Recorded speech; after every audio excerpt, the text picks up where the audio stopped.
Here we go, troops, back with another video, why Sweden submarines are a superpower. Let's get into it.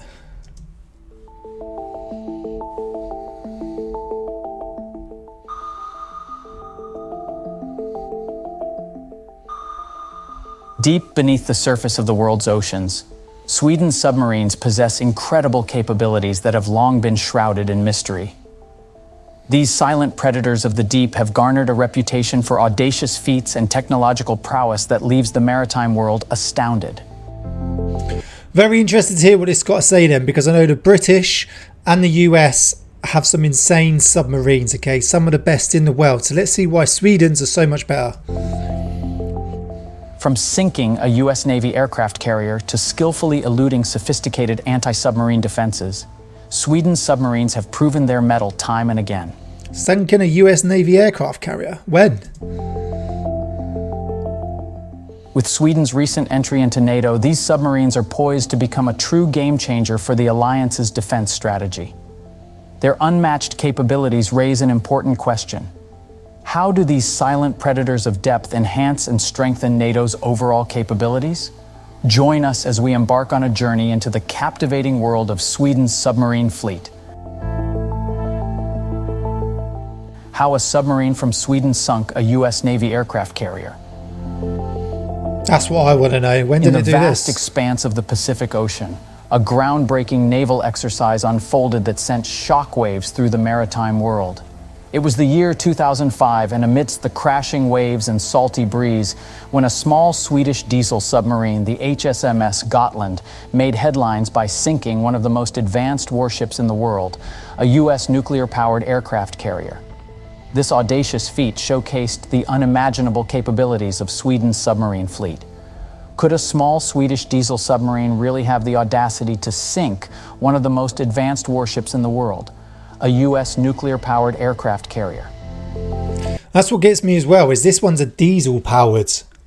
So, not an AV expert, Army, but diesel-powered submarines, don't they put out more noise, so they're more easily detectable?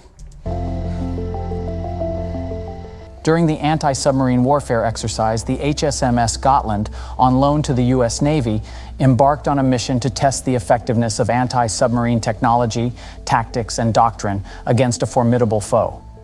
Despite facing an entire carrier strike group equipped with destroyers, helicopters, and planes, the Swedish submarine managed to elude detection and score several simulated torpedo hits on the USS Ronald Reagan, a symbol of American naval power. Yeah, that's pretty big. Majority of people have heard of the USS Ronald Reagan. If you're into sort of watching military content, into the Navy, it is, if not the best US aircraft carrier that they've got, I believe. So for this to be able to do this is pretty impressive.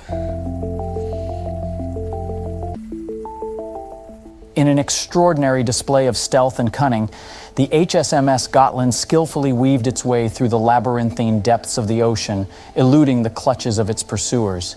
It moved like a phantom, silent and invisible to the probing sonar beams that sought to unmask its location.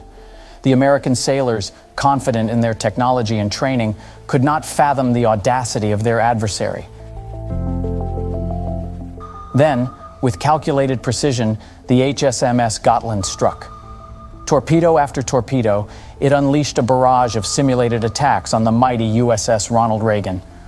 The impact of each hit reverberated through the maritime world, challenging the very foundation of naval superiority.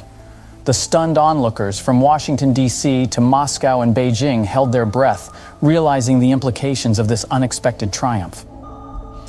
This also shows the weaknesses of the US Navy. We all know the US military to be a superpower, the US Navy to be the largest and most best Navy within the world, and they go out there with confidence.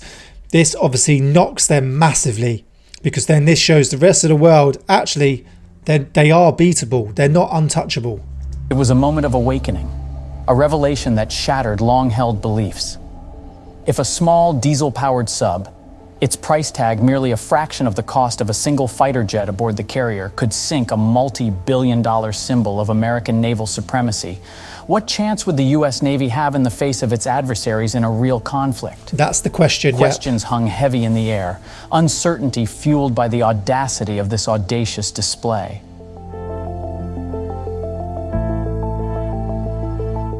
While it is important to note that the exercise was a simulation, the truth remained that the HSMS Gotland had proven its point.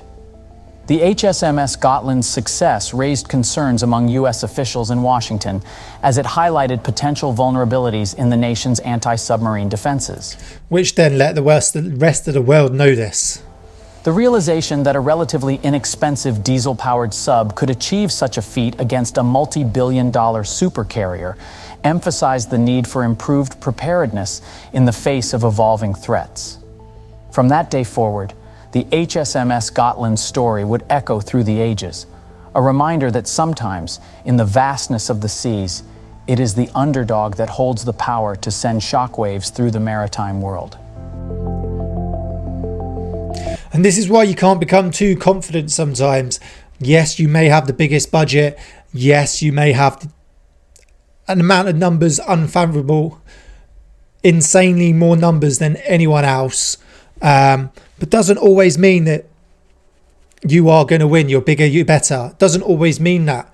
Look at the Royal Marines against the US Marines over in America. You can never underestimate anyone, especially when it comes to war, okay? When it comes to warfare, never underestimate anyone, okay? Just because they've got less funding, less kits, doesn't mean you're just going to easily beat them. Look at everyone in Afghan. You know, they didn't have the technology that we had. They didn't have the weapon systems that we had. But we still couldn't win, ultimately, okay? They did win. And it's the same with this. Never underestimate anyone. How did the HSMS Gotland avoid U.S.'s anti-submarine defenses? While the audacious feat of the HSMS Gotland sinking a U.S. Navy aircraft carrier left the maritime world astounded, it also sparked an intense curiosity about how this small Swedish diesel submarine managed to evade sophisticated U.S. anti-submarine defenses. They must have used the terrain underneath. I'm guessing with the sonar, if you use the terrain correctly, you can then evade their defences. Obviously, they're not going to go straight at it. My guess is they've used the crevices deep in the ocean to creep up on the ships. We'll see. The HSMS Gotland's ability to evade the advanced anti-submarine defenses of the USS Ronald Reagan stemmed from a combination of strategic elements and cutting-edge technology. One of the key factors was the deployment of air-independent propulsion technology, specifically utilizing a Stirling engine. Unlike traditional diesel engines, the Stirling engine enabled Gotland to operate silently for extended periods underwater. Okay, I did not know that. While conventional submarines often need to resurface frequently to recharge their batteries with noisy diesel engines, the Gotland's Stirling engine utilized liquid oxygen to run the diesel engines underwater, significantly reducing the risk of detection. This innovative propulsion system allowed the Swedish submarine to stay submerged for weeks, granting it a tactical advantage over its adversaries. The Gotland-class submarines also featured numerous characteristics that enhanced their evasion capabilities. These included the installation of electromagnets to counteract magnetic detection by magnetic anomaly detectors, sonar-resistant coatings on the hull, and radar-absorbent materials on the tower. I didn't even know there was a magnetic detection system. I didn't know that was one of the ways that they tracked submarines. The interior machinery was coated with rubber acoustic deadening buffers to minimize sonar detectability. Additionally, the Gotland's maneuvering surfaces provided exceptional agility, allowing it to operate close to the seafloor and execute tight turns, further complicating detection efforts. I thought that, I did say that might be one of the ways they did it. It's the same when you're on foot, okay? You're not just going to walk over the top of the hill, okay? You're going to go round the side, round the bottom. You're going to go possibly the longest route, not always the shortest route, because you don't want to give off any silhouettes, okay?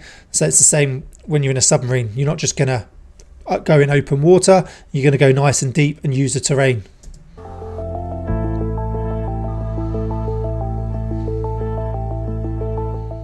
Finally, we come to the crucial question: what benefits will this submarine bring to NATO? Well, first of all, it's going to increase the number of submarines within NATO that NATO can use. Sweden's bid to join NATO has received a significant boost, with Turkish President Tayyip Erdogan agreeing to forward it to Parliament. This decision brings an end to months of drama and strain within the bloc. Sweden, along with Finland, had applied for NATO membership in response to Russia's invasion of Ukraine, and Finland's membership was approved earlier this year. Turkey and Hungary were the remaining countries to clear Sweden's bid, making Erdogan's agreement a historic step. The inclusion of Sweden's submarines into NATO offers notable advantages, especially in the Baltic Sea region. With a fleet of technologically advanced conventional submarines, Sweden's entry into NATO addresses the alliance's vulnerability in Northwest Europe.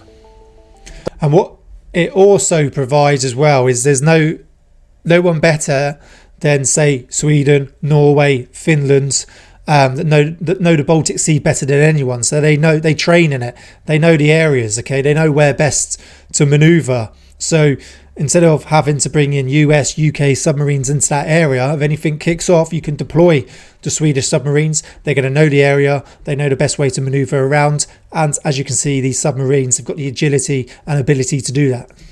The Baltic Sea, shared with Russia, holds critical ports for 8 countries, including Germany, making it a strategically important area. The shallow depth of the Baltic Sea poses limitations for nuclear-powered submarines used by both Russia and the US. However, Swedish submarines excel in this environment, as they can remain submerged for extended periods of time.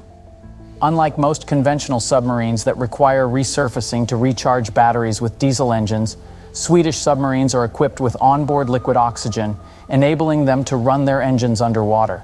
This capability allows for longer submersion and reduces the risk of detection. Sweden's extensive experience operating submarines in the Baltic Sea dating back to 1904 provides invaluable regional expertise. The unique challenges posed by the sea, including varying salinity levels and sound propagation characteristics due to numerous rivers, are well understood by the Swedish Navy. This knowledge fills a crucial gap within NATO, as none of the neighboring countries possess comparable underwater activity. That's it for now. Thanks for watching. So there we go. Don't underestimate the underdog. Okay, we see it in all walks of life, whether it's sport, or even within the military. Like I said, you can look at the Royal Marines defeating the US Marines over in America. US Marines are much larger force, much bigger budget going into them. And it's the same as this. Sweden, we know, have a great ability when it comes to developing technology and their initiatives that they come up with. So this is going to massively increase and develop NATO's security. Any amount of forces that join, it's obviously going to help. It's like I said, it's going to boost numbers. It's going to boost the equipment readily available, and you're also securing certain areas as well. With Finland and Norway joining, like I said, that's helping within the regional areas of the Baltic Sea, increasing its strength. It's not just the numbers. It's, as they've mentioned, it's their knowledge of the area. Okay, no one knows the Baltic Sea better than the countries in that area, okay, on the borders, okay. So having their knowledge, and because of them being in that area and having the Baltic Sea, you know, on their borders, they've obviously developed ships, submarines and equipment to be able to use in those areas. As the US and the UK are most probably, especially the US, more, you know, the Atlantic and the Pacific Ocean, so they have the bigger ships to travel those distances, to be able to operate in those areas that are much larger and much wider. Sweden, because of where it is, a much smaller area to maneuver in, they've developed their equipment in and around that. So brilliant video, well said. Really enjoyed that. Hopefully you enjoyed this video as well. Thanks for watching, and I'll see you soon.